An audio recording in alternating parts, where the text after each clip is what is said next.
Welcome to my educational webinar on the UK Global Talent Visa. Today I'll be going through what is the Global Talent Visa, the Stage 1 endorsement application and process. I'll also go through some of the new changes, the January 2025 changes, which some are quite major, but then there are lots of minor changes as well. I'll talk about how I can support you through this process if you need support.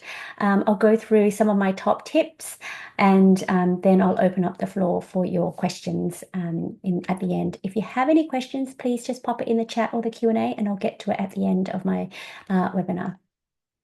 So just a little bit about myself. I am Vietnamese by background, but I do hold three citizenships of Australia, British, and Irish. So I am now a global talent visa coach, and in 2016, I received an exceptional talent endorsement for the UK Global Talent Visa. And after I got my visa, I became the Tech Nation Visa Ambassador for a few years, because back then in 2016, and that was 9 years ago, and it doesn't feel like that long ago, but it has. So back then, they didn't have many people who applied or knew about the visa. It was launched in 2014, and I only found out about it 2 years after that. So I was the ambassador for 2 years, helping other people with their applications. And telling my story, really, because it was such a new visa. In 2019, I applied for indefinite leave to remain, and then I received my British citizenship.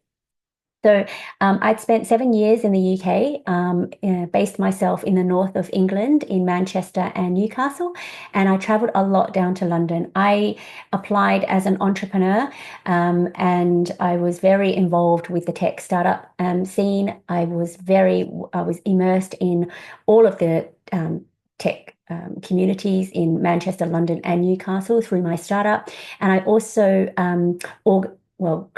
organized a big community called Women of Wearables, because my startup was in wearable tech. So I co-founded a Women of Wearables community organization and led lots of different events and things for the tech community in those three cities. I used to be a solicitor before I became a tech entrepreneur. So I worked as a commercial property law solicitor before I got bitten by the entrepreneurial bug. Once I got my visa, I wrote a blog about it, and that became a bit viral. And that's how I started talking about it and helping other people. And then that's how I became an ambassador. I coached over 1,000 tech entrepreneurs, senior execs, and tech employees, and my success rate is 90%. The endorsement rate is 54%. And some of my clients have received their result after submitting their stage 1 endorsement applications within 3 to 27 hours, which is amazing. Not everyone gets that, but the average is about 3 to 4 weeks. But these are some of my successful results, which, yeah, it's amazing. So some of my clients who work for big tech companies, such as WhatsApp, Sony, LinkedIn, Meta, Google, Zoom, those big companies. But I do help, startup founders, CTOs, CEOs, and then there's a whole host of people I help. I love what I do. Every applicant is different, even if they have the same background and same title, and they have the same education, but their experience is different. And this is your chance to tell your unique story to the assessors and highlight your achievements. Just a quick disclaimer, I only help with the stage 1 endorsements. I'm not an immigration solicitor, so if you've got any legal questions, I'll refer you to an immigration solicitor. So this is just about the stage 1 endorsement application and process. So I've been featured in a lot of different magazines and articles when I was working on my startup and then building my Women of Wearables community. I was asked to be judge at IoT hackathons. I was featured in TechCrunch. I got lots of awards and things like that. And that's how, because I was so active in the tech community, people found me and wanted to interview me and do those types of things. So I did put in a lot of work to increase and promote my own personal brand. I don't like calling it that, but that's what it ended up being, only because I was really well immersed in the tech sector. And this is the type of thing that the assessor wants to see. They want to see that you're active in the tech community. People are looking to you as a leader or exceptional promise or an emerging leader in the tech sector in order to endorse you. Okay. So here is my website. This is where you can read my blog about how I became endorsed. I do have a community of successful clients, and only just last year I hosted an alumni event for all my successful clients in London, and now I'm regularly hosting these events and meetups. So you can see there's loads of people that came, and we had such a great time because I hadn't met them before, because I do a lot of Zoom calls with my clients because they're from all over the world. So having finally met them in person to congratulate them for receiving the visa has just been wonderful and amazing. So this is something that if I support you and you do get the visa, I'll definitely invite you to the meetup as well. So just a few little updates. There's some changes from the 22nd of January to the guidelines, and then there should be an announcement soon about who the new endorsing body is going to be, because back in 2023, TechNation announced that they were going to close, but they didn't because Founders Forum then took them over, and then it's taken this long for the Home Office to figure out who is going to be the new endorsing body. It's basically a tender process of a 3-year contract of who the new endorsing body is going to be. It could still be TechNation because it's a bidding process, it's a tender process. So we will find out who's going to take over that 3-year contract, and just apply as normal, and just wait and see what the Home Office or TechNation, if they are going to be the same endorsing body. Wait for any announcements, but it should be soon. So the Global Talent Visa is, it used to be called the Exceptional Talent Visa, but it's now called the Global Talent Visa. It's a special visa that allows highly skilled entrepreneurs and talent in digital tech the ability to apply for the right to live and work in the UK for up to 5 years. It's a 2-stage process where you must be endorsed by the endorsing body, which at the moment is TechNation, by meeting the strict criteria set by TechNation before you can apply for the visa. And it's more than a job application. It does look a little bit like a job application, but it's more than that. And I'll go through that. It's particularly under the leadership criteria. Hashtag TechNation Visa just distinguishes that this is about the digital tech visa. The Global Talent Visa is an umbrella visa. And under this visa, there are different endorsing bodies. So there's architecture, fashion, engineering, science, arts, and each of those sectors have different endorsing bodies. So TechNation is for the digital tech sector. So I'm only going to be talking about the digital tech sector. So the benefits of the Global Talent Visa is it gives you the freedom and flexibility to live and work in the UK for 5 years. You can apply for indefinite leave to remain and British citizenship as a result. You can bring your dependents with you. You can register a UK limited company as well. Why I mention this is because obviously if you want to, if you're working as an employee, you can obviously, once you get the visa, you can register a UK limited company. But this is important for students who are on a student visa. They've got a few restrictions on what they can and can't do on their student visa. So, and registering a limited company is one of them. So I've helped students who switch to a global talent visa, and then they can register their startup and then, work on that as well as alongside being a student. It's just their student visa allow them to do that. You can also work for a tech company without the need for a company sponsorship. So this is a really important one. A lot of my clients are on a skilled worker visa, and they either are scared about the redundancies, which, it's happening all the time at the moment. And also maybe they just want a bit of freedom and flexibility, or they want to leave their company and do their own thing, but they're restricted because they're tied to that company. So a lot of my clients want to switch from skilled worker visa to the global talent visa, and their time in the UK under the skilled worker counts towards their ILR application. So if they were on a 2-year skilled worker visa, switch to global talent, and they get endorsed for exceptional talent, they only need to wait 1 year to make up the 3 years to then apply for ILR, which is amazing. That's the beauty of it, and I've helped a lot of clients with that. I've also helped clients who have been on a skilled worker visa for 3 years get the endorsement for global talent, get the visa, and they go straight to applying for ILR, which is a huge, huge difference to their career, their lives in the UK. So that gives them big freedom and flexibility. So that's the best thing about this. The visa is attached to you, like I said, so you're not restricted to work for anyone, or you can work anywhere. When I was an entrepreneur under the Global Talent, sometimes I needed a break from my startup. So what I did was I applied for maternity roles or part-time roles and things like that, and it didn't matter because I had my own visa, so I was able to, I got the job and worked there for a little bit, and then went back to working for my startup. So it really did give me a bit of freedom. And it is also cost effective in terms of the application fee for the stage 1 endorsement. Once you've got the endorsement, then you move on to the visa application. The visa application fee is not that much, but it's the immigration health surcharge that is the biggest one. But that you pay that and you get health services. So it is worth it. It's not just an application fee you're paying for your medical services. So I'll go through that fee in a second. The real benefits, once I received my visa, and also when my clients receive the visa, I hear that there are some real benefits from it. It gives you credibility that Tech Nation has endorsed you as an emerging leader or leader in the field.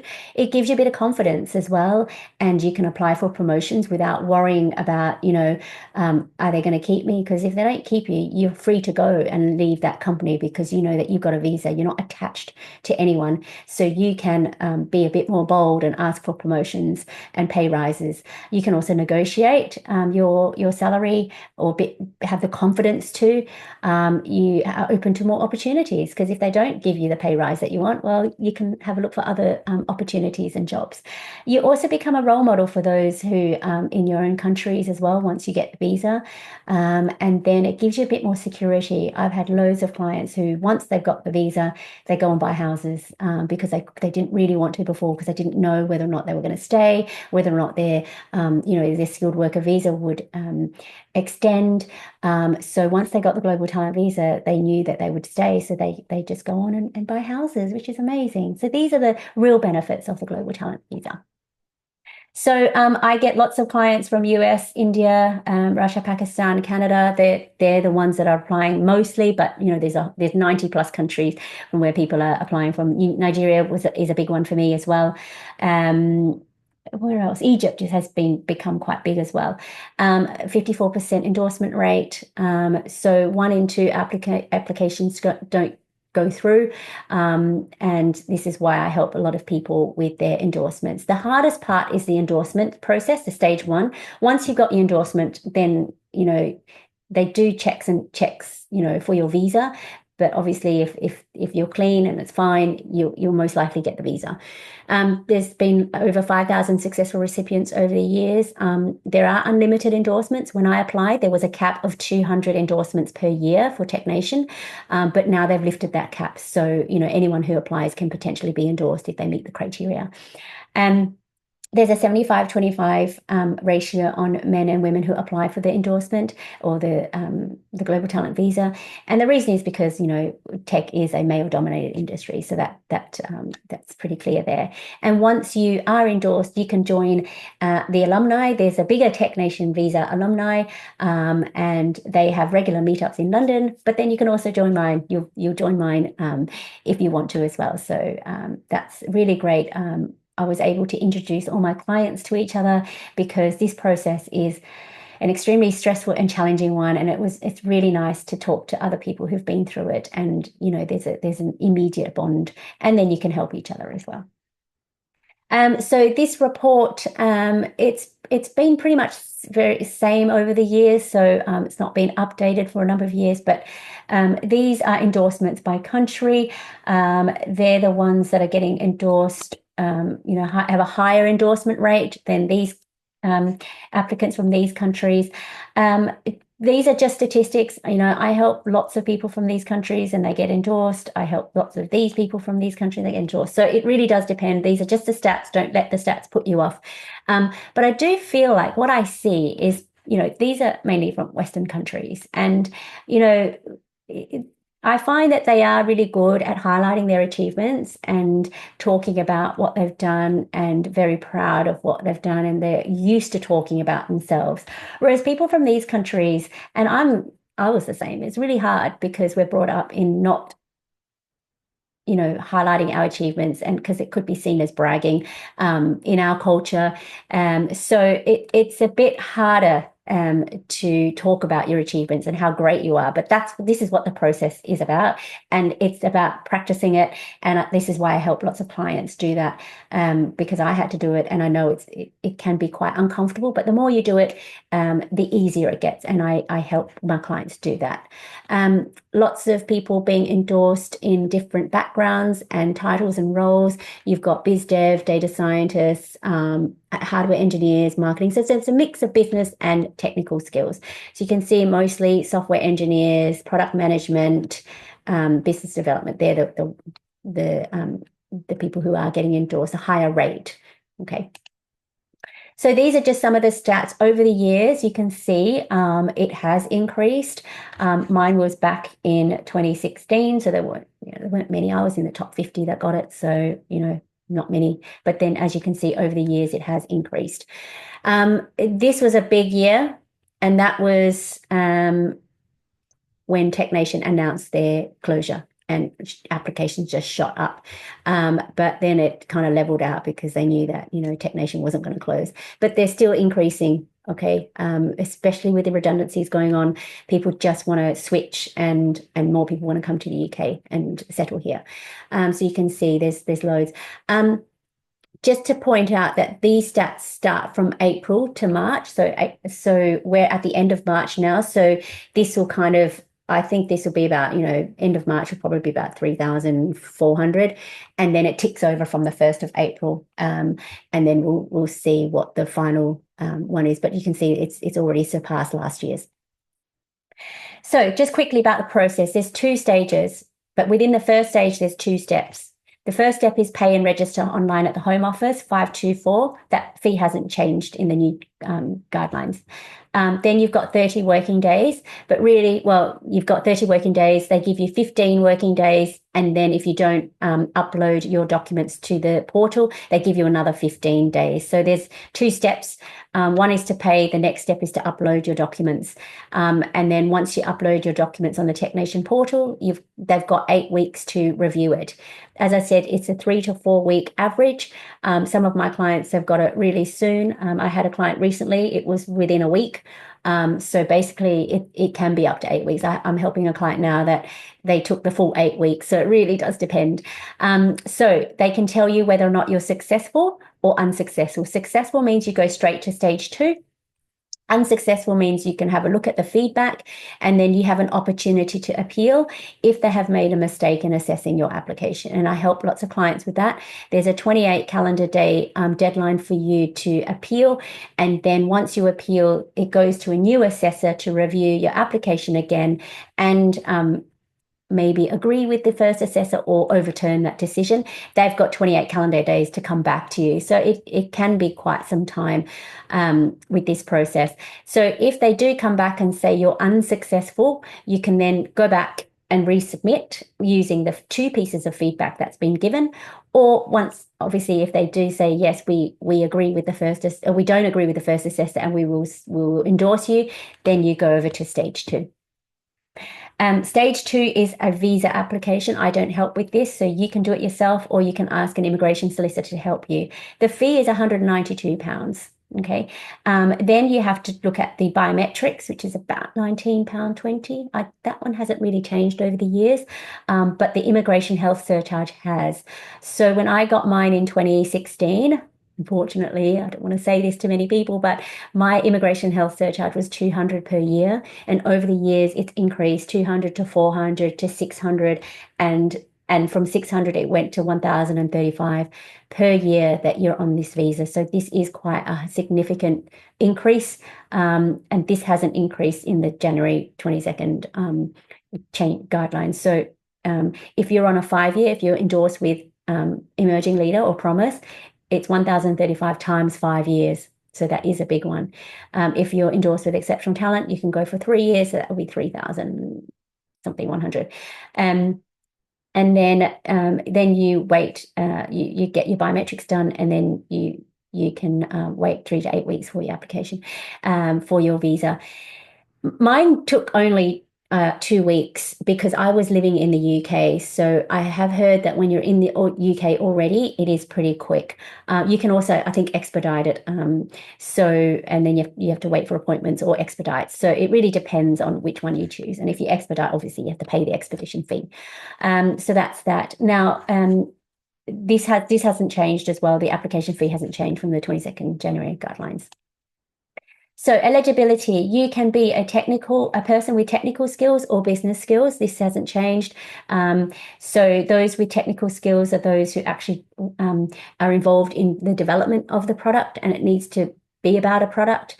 So if you see these lists of titles and skills, it's not exhaustive, but it's the kind of thing that they're looking for. And then those with business skills are responsible for those like that sell the product, that grow the business, and that take the product to market. Okay, so have a look at those. Now, for eligibility purposes, they do look at if you're a technical or non-technical applicant, so technical or business. If you're a technical applicant, and this is just for eligibility, not to meet the criteria, is if you are a technical applicant, you are eligible even if you work for a non-technical organization. But if you're a business person, you must be working for a technical organization. Non-technical applicants from non-technical organizations are not eligible. So if you're a business applicant, they want you to be working for a technical organization, essentially. Those who aren't eligible usually are those who are working as consultants or outsourcers. They just don't like that. They want you to be working for a company or a founder of a product-led company.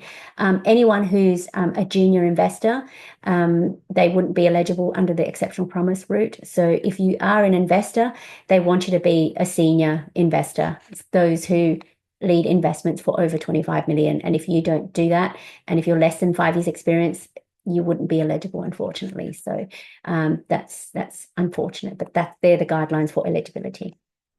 Now, you can apply, once you're eligible, you can apply as an exceptional talent candidate or an exceptional promise. And they split this up. If you've got more than 5 years experience and you're later in your career and you prove your leadership through your skills and achievements, and you're a senior leader, you'll go for talent.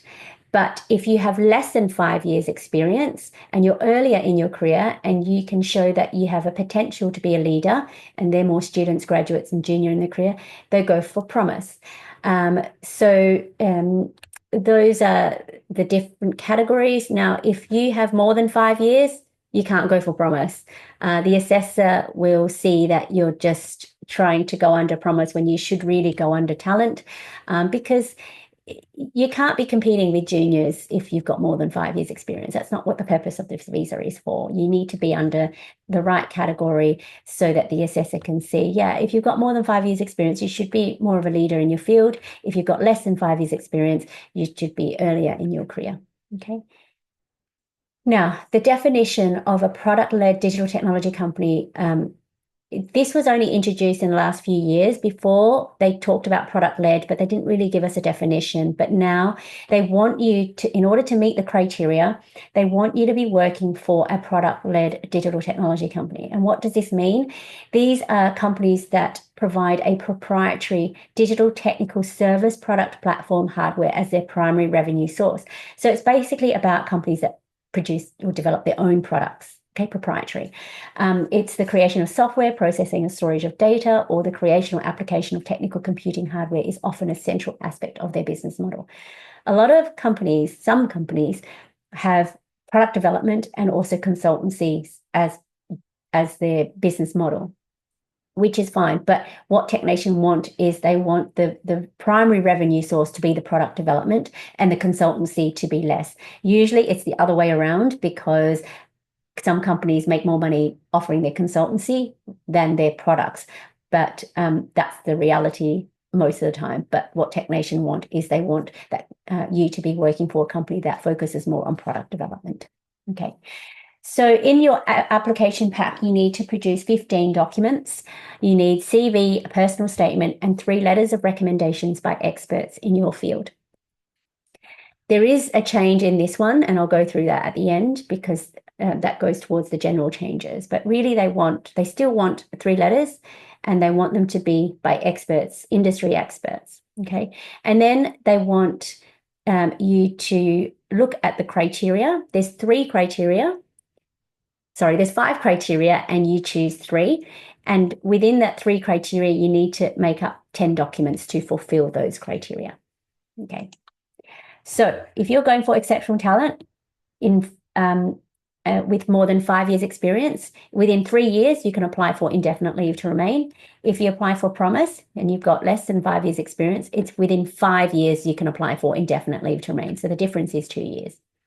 So the mandatory criteria is you need to show your leadership skills. Okay. And this is internal and external leadership. I'll go through that in a second.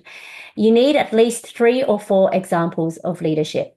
Okay. And each example should be about 3 pages each. That's the maximum number of pages per document. Because leadership is a mandatory criteria, I would like to see 4 pieces of evidence, 4 documents, 3 pages each on leadership. Then you've got 4 optional criteria, of which you choose 2 out of 4. And this hasn't changed, but within these documents, within these criteria, there have been some changes. So OC1 is innovation. So you need to prove that you have a proven track record or examples of innovation. And you need at least 3 examples, separate examples of innovation. Second one is proof of recognition for work outside of your immediate occupation that advances the tech sector. 3 examples of that. OC3 is about your impact. So you need to show significant contributions, and these can be technical, entrepreneurial, or commercial contributions to the field. And you have to be a founder, senior exec, or employee of a product-led digital technology company. 3 examples of that. Or you can choose your academic contributions. Okay. And these are things like publications, letters from professors, of how you've contributed to the digital technology sector through academic research. 3 examples of that. So you only need to choose 2 out of 4, and within that, 3 examples each of those. And then that makes up your 10 documents. Okay, I'll go through this in a sec.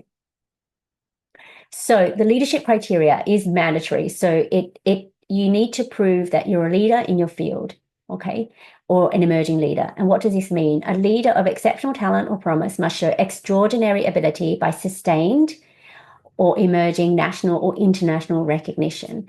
And sustained is really important because they want you to have leadership skills and qualities over a period of time, not just give one example of when you did a talk or when you wrote an article. They want to see that you've done numerous things over a period of time so that it showcases you as a leader. You'll have to demonstrate a level of expertise or emerging expertise, which places you at the forefront of your respective field in the digital tech sector. So you need to figure out what is your respective field, and then work out how you are a leader in that field. So these are some examples of leadership in the guidelines. Okay, and I need to tell you about the internal versus external leadership. Internal leadership is about leadership within your company, and external leadership is about your industry leadership. So by virtue of the fact that you work for your company, you get paid to do what you do, you can quite easily, I think, show internal leadership because that's what you do in your day-to-day job. What a lot of people struggle with is showing external leadership, and how you can see if you've got this is if you Google yourself. Okay, if you Google yourself and you don't find anything, it's unlikely that you've got external industry leadership. If you Google yourself and you find lots of things that you've done outside of your day-to-day job and that you're known as an industry leader, you probably will have external leadership. Okay, so internal leadership is organizational, product and thought leadership, marketing and biz dev, revenue, customer growth, and commercial success. These are the types of things that should be internal leadership, except that's external leadership. Okay, open source projects, external leadership, because it doesn't really have anything to do with your day-to-day job. It's open source if you're technical. Industry awards, external leadership. speaking engagements that have nothing to do with you promoting your own company. It's about your thought leadership in the space, in the field. That's external. Published in major trade publications, external leadership. Commanding high salary, internal leadership. Panel speaker should be external leadership. Being a judge at any competitions, or you're sitting on a panel, that's external. And then if you're contributing to a large technology-led initiative, external leadership. So I hope that kind of gives you a bit of idea that what they're looking for is more external leadership. You can use examples of internal leadership, but they're looking for external thought leadership. If you don't have any now, you should start working on it. Examples can be letters of support from industry experts and news clippings, your awards, your promotional material, lines of code, articles, media and press, any books. I've had lots of clients who wrote books, clients who've been featured in certain things, quoted in, and interviews. They've been interviewed as a leader in the field, and journalists and interviewers have asked them, what do they think about the trends in this industry? What are their thoughts on it and insights? Okay. Now, anything to do with articles, if you've written any articles, they want it to be on large technology platforms, major media publications. Anything that's self-published wouldn't be accepted, like LinkedIn, Medium, Substack, those types of things, because you have control over those platforms. That's a new change. They've actually specifically listed LinkedIn and Medium. That's an old one, but they've changed it to now saying self-published articles. So that is anything outside of LinkedIn and Medium encompasses the self-published articles. So the Substacks and any other platforms that you can write articles on, even your own website, because that's self-published. So that's a new change there. So leadership is about your personal brand. And I talked about this earlier. I don't like saying it, that it is your personal brand, but it is really at the end of the day. And it can be about self-promotion and raising your profile. And people are very uncomfortable with this. But for me, it's you have to get comfortable with it, because you need to showcase yourself as a thought leader. And personal branding, it's an intentional effort to create a public perception of you by positioning yourself as a thought leader or an authority in your field. It's not about bragging at all. It's about what you know. You should know things because you've been working in the industry for 5+ years or just under 5 years. You know things and you should be sharing that. You can highlight your strengths and establish your reputation, build trust, and communicate your unique attributes that you bring to your current or desired industry. Thought leadership is about sharing your insights and ideas and a unique point of view that provoke new ways of thinking, spark discussions and debates, and inspires action.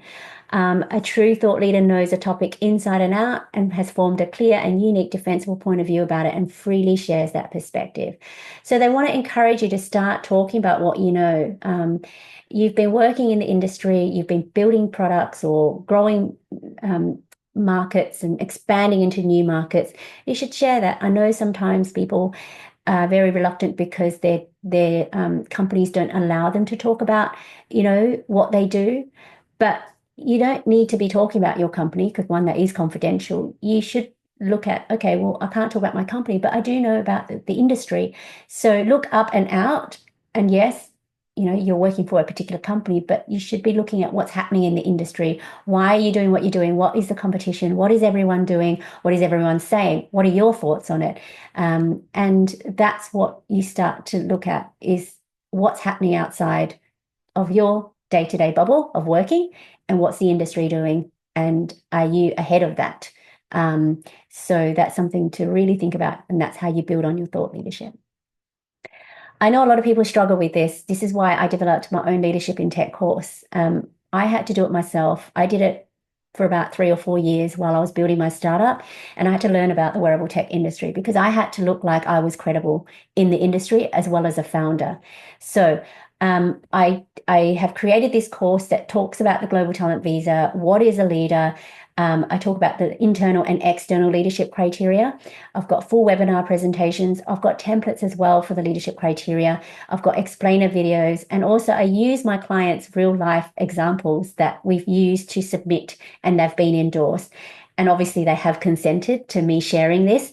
And we worked on it really hard for them to showcase their thought leadership in the field. I also talk about how to build your own thought leadership as well, because a lot of people don't know how to do it. And it really does take a bit of self-learning about yourself, self-awareness, looking at your strengths, looking at your confidence and building your resilience as well. And then talking about how you enhance your presence and personal brand, looking at your networks because they are very important. They can help you. And yeah, it's a great little course. I did it myself in 3 years, but obviously if you take my course, it'll be less time. So it's based on my experience and also helping all my clients over years of how to build their thought leadership. I do have a special offer that if you do take this course, it's an online course. I do offer a 45-minute coaching call because it has to relate to you and your own thought leadership in your respective field. So that's available as well. So other than that, let's look at the innovation criteria. This has changed a little bit. What is innovation? You need to show 3 examples of innovation. You need to show a proven track record for innovation or examples as a founder or senior exec of a product-led digital technology company or as an employee working on a new digital field or concept. Okay, what does all that mean? Right, patents. People don't have patents. Okay, I understand this, but if you do, the new change is before they accepted patent applications because, patents take so long to be granted. Now, unfortunately, and this is one of the major changes, is if you do have a patent and it's an application, it's no longer enough. They want you to have a patent that's granted. So if that's a major change. Patent applications now are not enough and accepted. It needs to be granted. If you've got any prototypes or concepts, designs, and it relates to any IP for the company, I know you won't be able to share that because it's confidential company material. We need to work around that to make sure that what you're showing is not highly confidential. You need to show some things that you've worked on, but not everything, because obviously it is highly confidential and it's company information. So we need to work around that to showcase your innovation. And I've done that with certain clients, who showcase their innovation, but not show everything, only show enough to give an idea of what you've done, but not disclose any IP because that goes against your contracts. So we have to be extremely careful about disclosing anything. Also, if you're a business person, you can show your strategy, your accounts. If you do have your own startup, your accounts and audited accounts, profit, loss, cash flow, and it has to be signed by the directors, which you should be. So this one's a bit of a tricky one. I do help a lot of people understand and unpack what this innovation criteria is, but the main change is they want granted applications, granted patents, and these accounts need to be signed by directors. That's the major change, but they still want your examples of innovation. They want to know that you're working on a new digital field or concept. And how we do that is we look at what's going on in the industry, who the competition is, and what makes your innovation different to what's out there in the industry. The second optional criteria, if you so choose, is proof of recognition for work beyond your occupation that contributes to the advancement of the field. So it's like anything that you do outside of your day-to-day job that you don't get paid for. So community work, volunteer work, but that volunteer work has to be paid. So a lot of people run workshops and things like that. Some of them are paid and some of them are unpaid. It's the unpaid stuff that they're looking for, and that's the new change. It needs to be unpaid. They want letters of support if you have them, but they also want actual evidence. Anyone can write anything about what you did, but they want actual evidence of it. So screenshots, pictures, of the things that person has verified and confirmed what you did for that particular organization.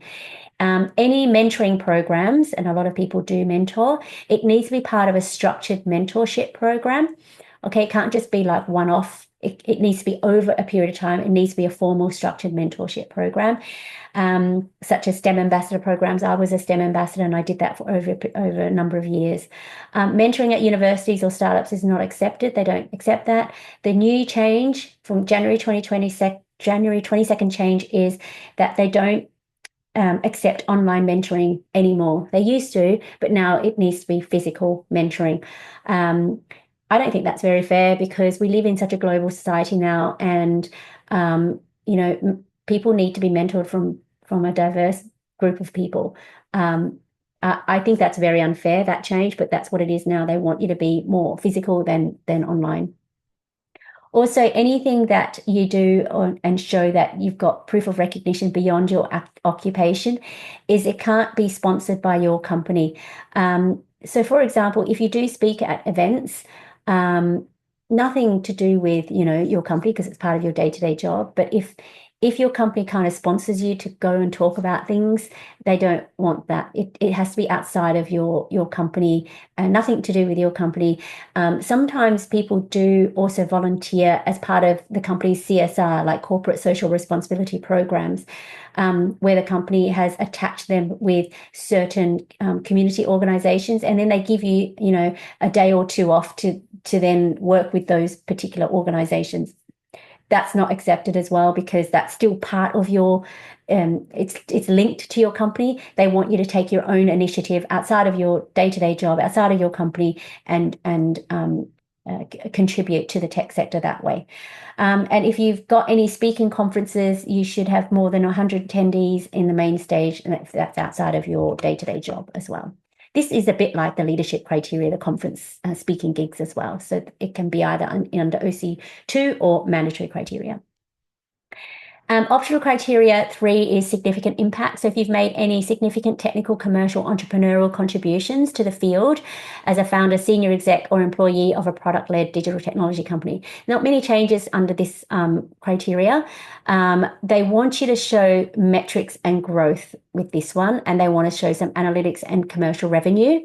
So it's fine what you did. Okay, you could have developed a product or whatever, but you need to show what's the impact of you developing this product. Is it a product launch? Is it revenue? And you need to show independent evidence of that.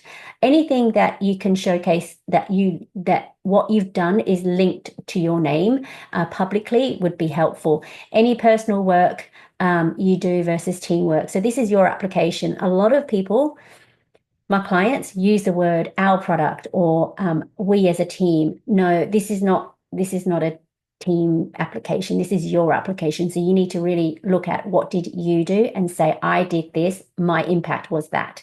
So use the word I and get comfortable with that. I know you're used to saying we, but we have to use the word I, because I've had my clients be rejected on that basis because the assessor couldn't tell what did they actually do.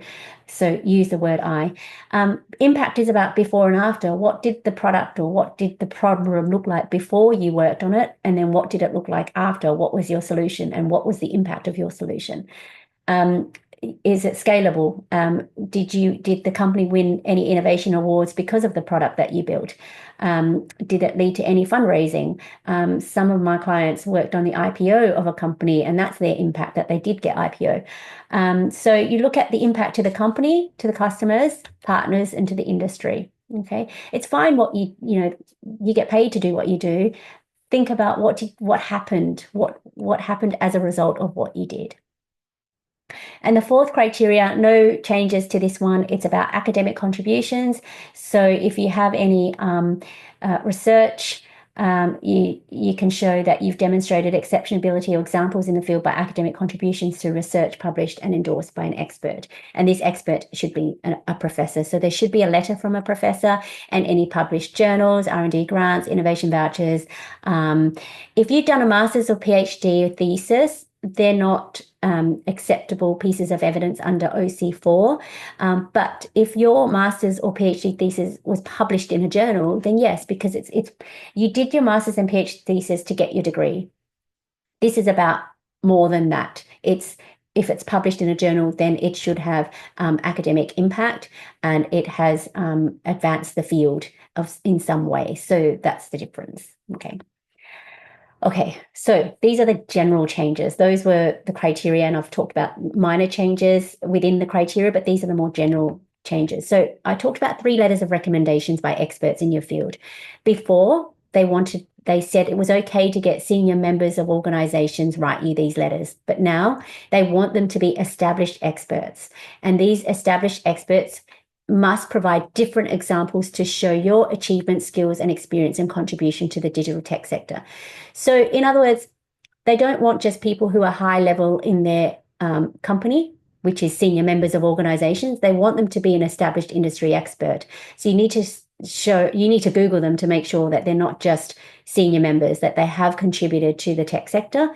And each person has to talk about different things about what you've done.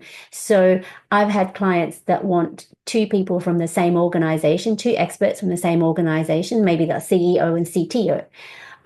But are they really going to tell a different story about you? Are they going to show different examples? We don't, probably not, because they're in the same company.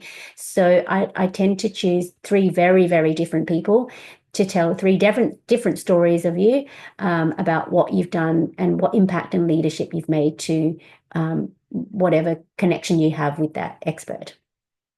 So that's the main change for the letters of recommendation. So the next change is any checks. So basically, assessors obviously are very cognizant to anything that's fraudulent, and they said in the guidelines, ChatGPT is unacceptable.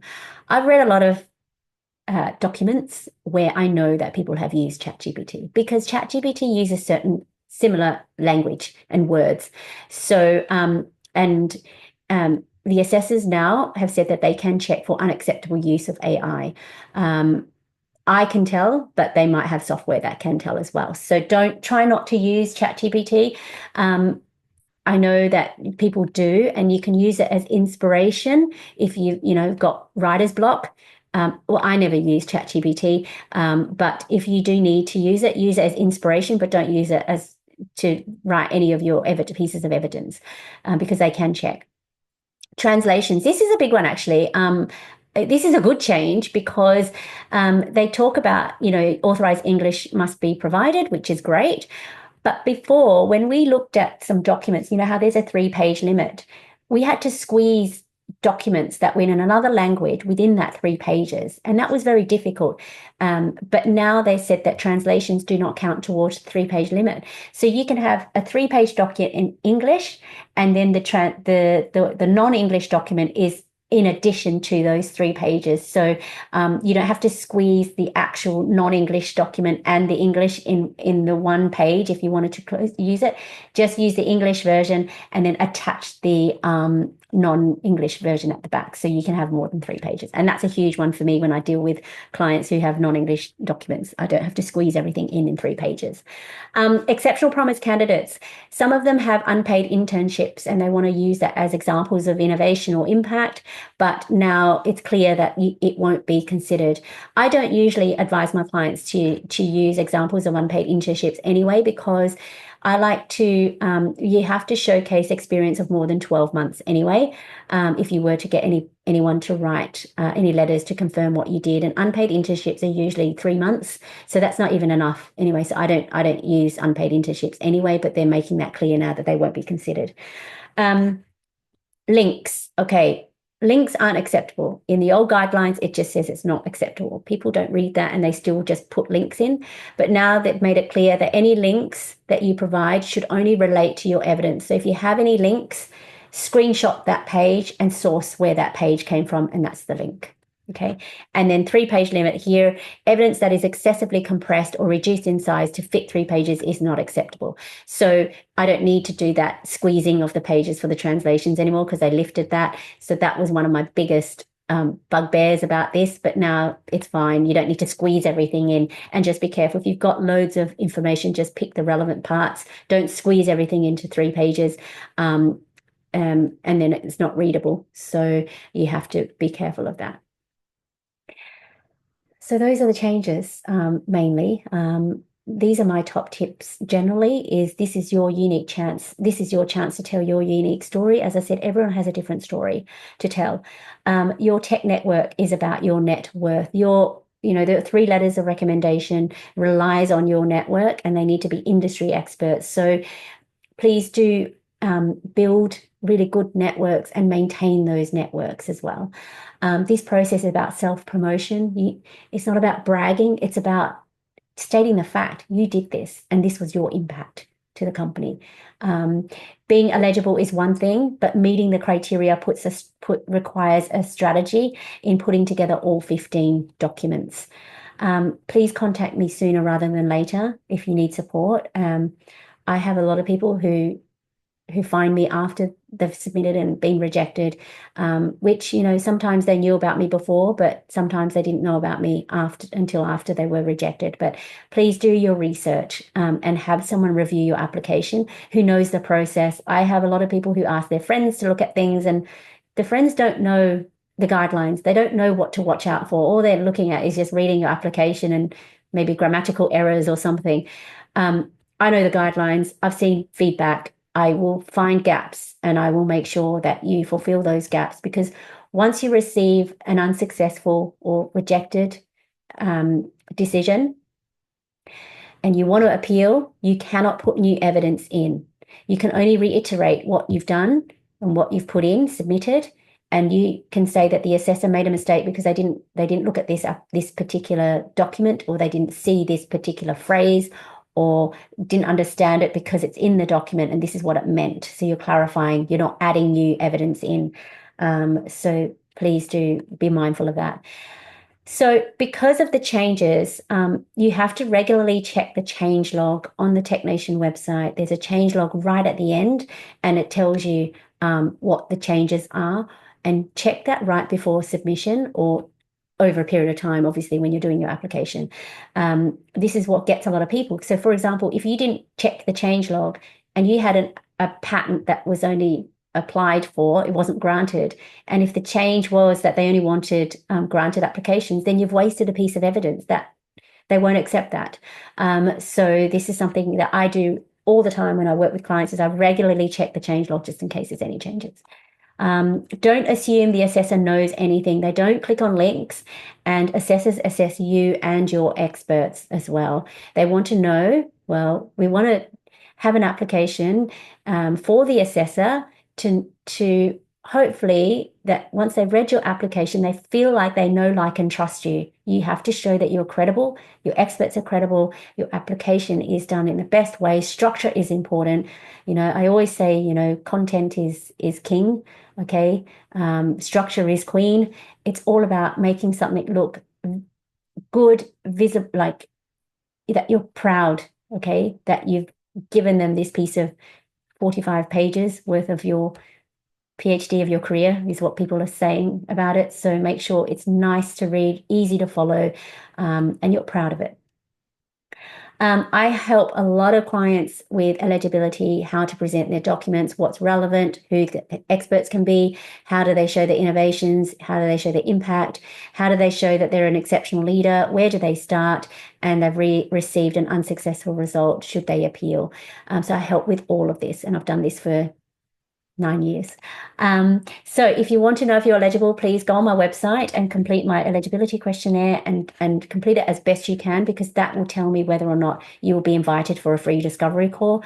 And I can really check to see if you will meet the criteria. Eligibility is one thing, meeting the criteria is a whole nother thing, and that requires a conversation. Please do that. And then once you are eligible, these are some of my packages of support. Again, my leadership in tech course.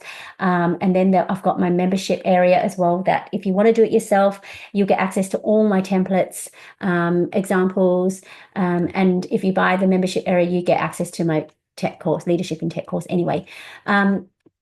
Strategy sessions, I do a lot of these. These are just to help you plan what your application is going to look like. So this session is 2.5 hours long. You get access to these online resources as well. And we work out what your application is going to look like, who your expert's going to be, what criteria you're going to choose, what documents are you going to put against each criteria, what story are you going to tell. So it's really a great plan of attack is what I would like to call it. And the output is you'll get a checklist and you'll know what your application is going to look like. Then you can go for my review package, which is part support, where I review your application before you submit. But my most popular package is my premium coaching package. This is where I get the 90% success rate. And that premium coaching package includes a strategy session. It includes my online material. It's full support. You get, 8 to 12 weeks of working with me. We work on 2 documents each week for 8 to 12 weeks. I go through and I edit all your documents and I'll work with you, handhold you out throughout the whole process. And it is a lot, but if you get the visa, it's definitely worth it. And that's why my success rate is 90%. I also help with appeals as well. So these are some of my successful recipients that I've helped over the years from different countries. They have appeared on my YouTube channel, and not everyone agrees to appear on my YouTube, but that I have to respect their privacy if they don't want to share their story, because then they get inundated with lots of questions. But these lovely clients of mine, who I've met some of them in real life, which is great, who shared their stories, so check out on my YouTube channel. Bonus tip is start working on your external thought leadership now. That is really important because it takes time to build up. And one other change is that any documents to support the timing of your application will not be accepted. So if you feel like, oh, I need to apply, but I haven't got any speaking gigs, I'm going to do lots of speaking gigs, and then 3 months later I'm going to apply, that's not going to be accepted because it's too close to submission date. And that's the new change in the guidelines as well. Build your evidence over a period of time to improve your confidence, your job prospects as well, and your global talent visa stage 1 endorsement applications. So external thought leadership is not just about the visa, it's about your own personal professional development as well. And all of a sudden you will look better in interviews. Your CV is going to be elevated and enhanced if you work on your external thought leadership. More information, my website. I have a newsletter which you're on. I'm on Facebook, LinkedIn, and YouTube as well. So I've got loads of content on these ones, but start with my website and my newsletter and my YouTube channel. And I do have LinkedIn, so connect with me. As I said, I have a YouTube channel that talks through just about the changes in a nutshell. So you can watch that on my YouTube channel, and it just talks about the most up-to-date changes. Okay, I know I've spoken for 1 hour. I'm so sorry. There was so much to get through, and I can see loads of questions. So I hope I've answered most of your questions, and I'm going to go with answering some of them now. And I hope you have enjoyed this webinar, and I hope I've been able to give you some more insights about the UK Global Talent Visa. There's just so much information, and I can't go through every single little detail, but thank you very much for staying on and for some of these questions. Thank you. I love these emojis. Please do lots of emojis so you can see how I'm going. Okay, so I've got some questions here. Okay, so your documents that the assessors want to see is they only want to see things in the last 5 years. Okay, so as I said, documents that support the timing of your application won't be accepted. But if it so happens that you have more recent documents, yes, put that in. But what's more important is things in the last 5 years. So from 2020, have some documents or some evidence from 2020, 2021, 2023, 2025, to give them that, to show them that you have a consistency over the last 5 years of your leadership, innovation, impact, volunteer work, and this is why people say it's like a PhD of their career. So have a look at what you've done over a period of time. And with my strategy session, I always look at that. I say, when did you do this? When did you do that? Let's look at, and then you can stand back and say, oh yeah, okay, I've done things over a period of years.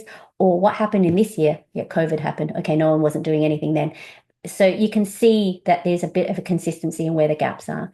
So with the health surcharge, if you've got a skilled worker visa and your employer has paid the surcharge, and then if you switch to global talent, what happens to that surcharge? This is an immigration question. I do get asked this, but I refer to an immigration solicitor. I have heard that some of my clients said that their employers get a refund and they have to pay it again. I'm not sure. That's all I've heard. So you might need to get legal advice for that. I'm sorry, but check that. can you get this deck later? So I record this. I'm recording it now, and I'll upload it on my YouTube, and I'll send you an email either today or tomorrow to let you know where it is on my YouTube channel. But you can find it on my YouTube channel. Yeah. So okay, banks. Banks are a really difficult one to assess in that you really need to think about the company that or an organization that you work for and what is it in the business of. So traditional banks, they're in the business of financial services. They don't really develop any products or platforms to sell to clients.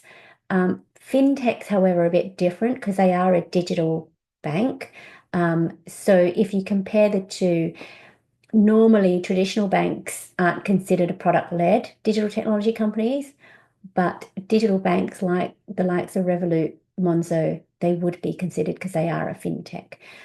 So unfortunately, traditional, I couldn't safely say that traditional banks are product-led digital technology companies. Another question for articles. Okay, so if you have written articles, it's up to you to tell the assessor that it is a major media publication or a credible publication. So, sorry, I'm just reading the question about it being published on company websites. It depends. If you're working for that company, no, because they'll see that it's part of your job to promote their products. But it needs to be on third-party platforms which are credible media publications. So what I ask my clients to do is look at the media kit of that publication and see if it what it says. Who are the readership? Where are they from? How many subscribers do they have? Are they global? Which countries are they present in? How long have they been operating for? So it's up to you to tell the assessor that this is a major media publication. It's third party. It's not owned by a company other than the media company, not an actual organization that sells its products. So that would be what you would do to confirm that these publications are major and they're credible. Yep, so yeah, a recording, definitely. Okay, so can I please clarify conferences more than 100? So if you've got any speaking gigs, okay, that showcases your thought leadership, you need to explain not only that you did it, and show pictures of you, standing up on stage speaking to these people. You need to show that it wasn't part of selling or promoting your company. You need to show what is this conference about? Is it a major conference? You need to take a screenshot of what that conference is on the website, any promotional material of you speaking on what panel, or if you are a keynote speaker, that would be amazing. That's what they want to see, keynote speakers. They want to know if how many people attended. So what I do add to that piece of evidence are letters from organizers explaining how did they invite you, how did they find you, what did they ask you to do, was there any impact, any testimonials about your speaking gig there? How many attendees registered? Is there a recording of that, of your speech or presentation? Take a screenshot of that recording.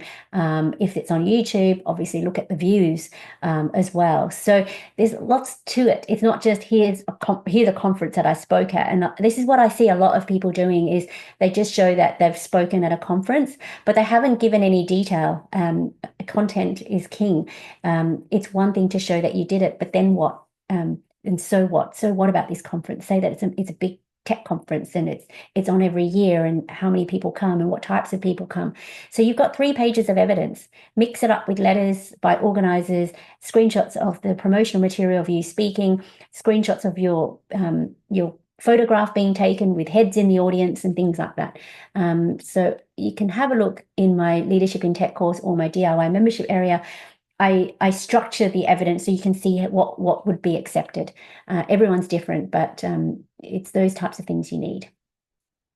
So the letters of recommendations, you need 3 letters of recommendations by experts in your field, and they need to be by people who know your work, okay, and people who think that you are a leader or potential leader in the industry. So a lot of people use their managers or, C-level executives in the company.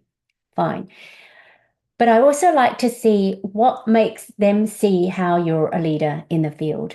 Okay, so not just a leader within the company, but a leader in the field. And this is why your external thought leadership is so important, because they can validate and verify that you are well known in the industry, you're well respected, you speak at conferences, people look to you for advice and insights. You're not just working in your day-to-day job, you're very active in the community. If you also are involved with community organizations, you can get a letter of recommendation from the organizers or the founders of these community organizations, because they would be credible in their field in the tech sector by building these community organizations. And you work with them on a voluntary basis, but over a period of time, you've become a leader in that organization and their community. So it's not just about what you've done in your day-to-day job and you get letters from your bosses, which is fine, but you're competing with leaders globally. You need to showcase that you're more than just a person working for a company. You need to showcase you do lots of other things. And this is why I did my leadership in tech course. It's not just a job application, it's more than that. Okay, I hope that helps. Someone's asking me about the upcoming changes from the 1st of May. The only upcoming changes that I know of, and as I said, with these January 22nd changes to the criteria, we don't know when they happen. They just happen. And that's why I ask you to check the change log. But what we know that's going to happen is that there's going to be a new endorsing body that will be announced to take over the contract from May 2025 to April or May 2028. It's a 3-year contract to see who the endorsing body is. TechNation could be the endorsing body again. They could have applied for the tender to continue this 3-year contract of endorsing people. My guess is that they will be the same. I think my guess is that TechNation will be the same, but who knows who applied to be this tender and who's won the tender. So that's my prediction. As I said, this is an example of thought leadership. I've been in this space for 9 years. I know what changes have been made. I could be wrong, but I'm taking a bet. I'm taking a bet on what I've known, what I've seen, what I know about the industry. I feel like TechNation will be the same. Founders Forum have taken them over. It's an £11 million contract over a 3-year period. Why wouldn't they apply to be the endorsing body again? That's my thoughts, but I'm actually quite anxious to know who's going to get it. We're at the end of March now, so they should be announcing it soon. I hope I'm not wrong, but if I am, doesn't matter. I've given my thought, and let's see. I would like to know. I might do a poll on what do people think is going to be the new endorsement. Do you agree? Please tell me. Do you agree with me? I don't know. Let's see. So with my bespoke coaching package, yes, because I've worked on your application from however long you take to apply, I do appeal for you if you are unsuccessful. My support does not guarantee endorsement, unfortunately, because the decision doesn't lie with me. It lies with the assessor. But what I can guarantee is a strong application based off your evidence. And then, unfortunately, if you are unsuccessful, I will appeal for you. At that stage, you're like, okay, what did we do wrong? Don't worry, leave it with me. I'll appeal for you. And then, all you need to do is submit it at that stage. I will draft the appeal for you because I know what's in your application. I'll give you an example. I've had a couple of situations where, unfortunately, I helped a client. She was amazing. She was the youngest COO of a fintech, took the company to IPO. Unfortunately, she didn't share her story because, she's very high level and she didn't want to. And she had she had Women in Tech Awards. She had loads of things to show that she was an exceptional candidate for exceptional talent. We submitted, waited. She came back. Unfortunately, you're unsuccessful. And I was shocked because I'm not usually shocked, but I was very shocked that she didn't get endorsed. And she said, Michelle, that's it. I can't get it. And I said, no, we can't accept this. Please let me appeal. You don't need to do anything. Give me a week. I'll draft your appeal. All you need to do is review it. Obviously, if you're not happy with it, make changes, but just submit it, please. So I spent some time appealing the decision, looked at the assessor's reasons, and they did make so many mistakes. They didn't look at, and appreciate the evidence that they had. They did make mistakes. It was pretty obvious that they didn't want to endorse her and they used silly reasons not to. But we did follow the guidelines. She was like, okay, fine, thanks for that. I'll submit it. I said, please do. Within a week, it was overturned and she was endorsed. And she was like, I can't believe this. I would have given up. She said, 99%. I said, we're not going to do it. I said, please let me do it. Don't give up now. Let me do it. And I did it and it was overturned. So it still gives me goosebumps because, she wanted it for her family and she said she just really wanted to give up. And I said, please don't let me do it. And I do this for all my clients. We can't give up. We need to go to the end and see what happens because it's only going through one assessor. Thank you for all your emojis. It's only going through one assessor. Another assessor needs to look at it to make sure, they need to be accountable for their decisions. And we need to have one more jab at it, because once the decision is unsuccessful, and especially if you work with me, we have a 50% chance to go back and get another assessor to look at it. I mean, that's a very good success story. Sometimes it doesn't happen, but at least we try. I hope that helps. And I love telling these good stories. So if you have some achievement towards the end of 2019, can that be considered? So that was 6 years ago, but we're kind of at the beginning of the year. But yes, I would include it so long as you have other evidence. Okay, so if you have evidence of 2019, do you have evidence of 2021, 2023, 2024, something to give them that consists to show that you've been consistent over a period of 5 or 6 years. So you could be cheeky. It depends. They might turn around and say no because it's more than 5 years. So that's a risk as well. These are the guidelines, but it's up to you to decide whether or not. And my job is to de-risk your application, and I will try and do that as much as possible.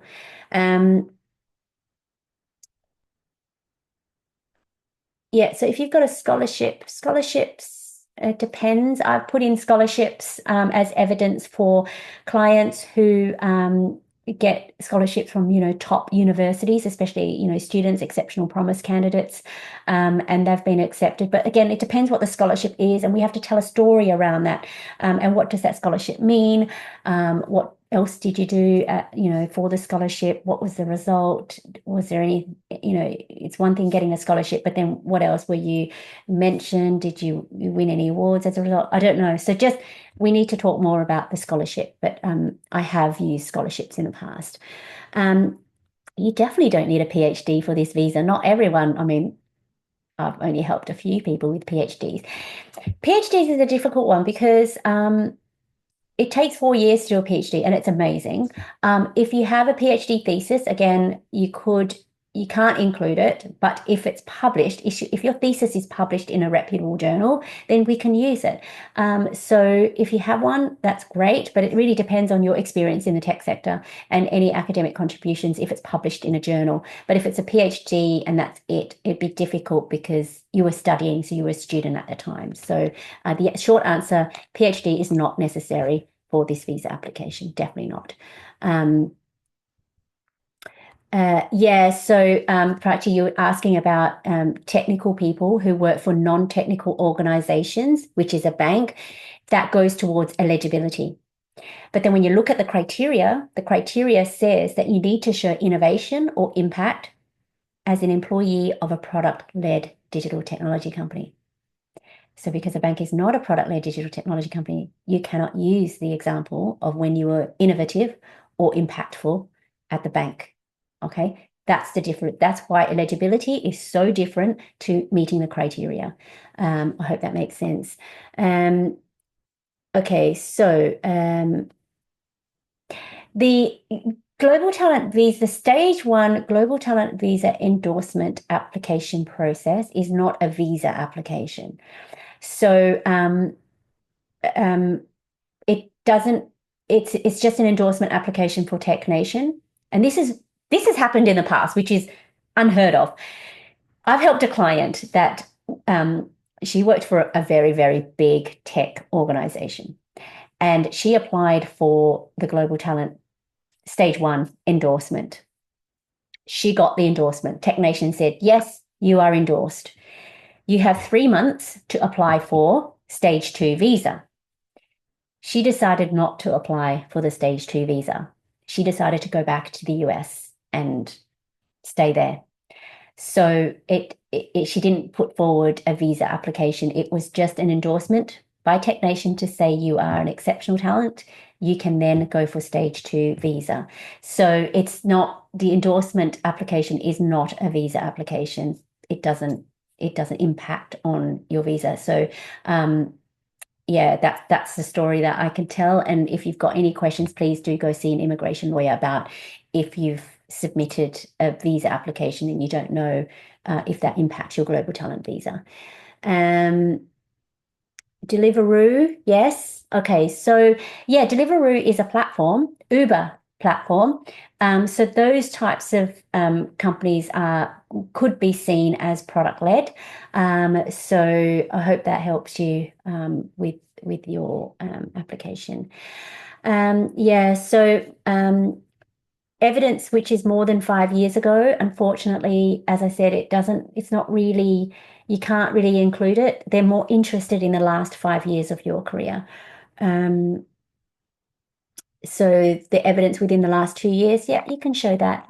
So yeah, they really only want to see the last 5 years, because if you can imagine, it could be like a 70-page document. They only want to see 45 pages. They don't want to see any more. But when you actually fill in your Tech Nation application form and everything, your whole application pack is about 80 to 100 pages. So someone has to read that. And they only want to look at the last 5 years because it's a bit more relevant. And also, if you think about it, anything that you've worked on, the technologies that you've worked on, it'd be too old. Technology changes so fast. Like if you work on something, so for example, some of our clients worked on, chatbots. A few years ago, I worked with clients on chatbots, and that's not very innovative anymore. It could be impactful, but it's not really exciting. ChatGPT is a bit more exciting now. ChatGPT is a new chatbot, kind of. And even now, ChatGPT is a bit like, oh, everyone's using it. What else is next, So they want to know things that are a bit more exciting, something new in the industry, because they're going to want to accept you as a leader in the field, as someone who's constantly innovating, working on new digital fields and concepts, and making an impact to the UK tech sector.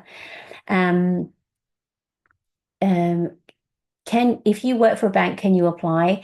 You might be eligible, but you might not meet the criteria of whether or not a bank is a product-led digital technology company. Let's put it this way. I don't say no to anyone who wants to apply, okay? But I will tell you the risk.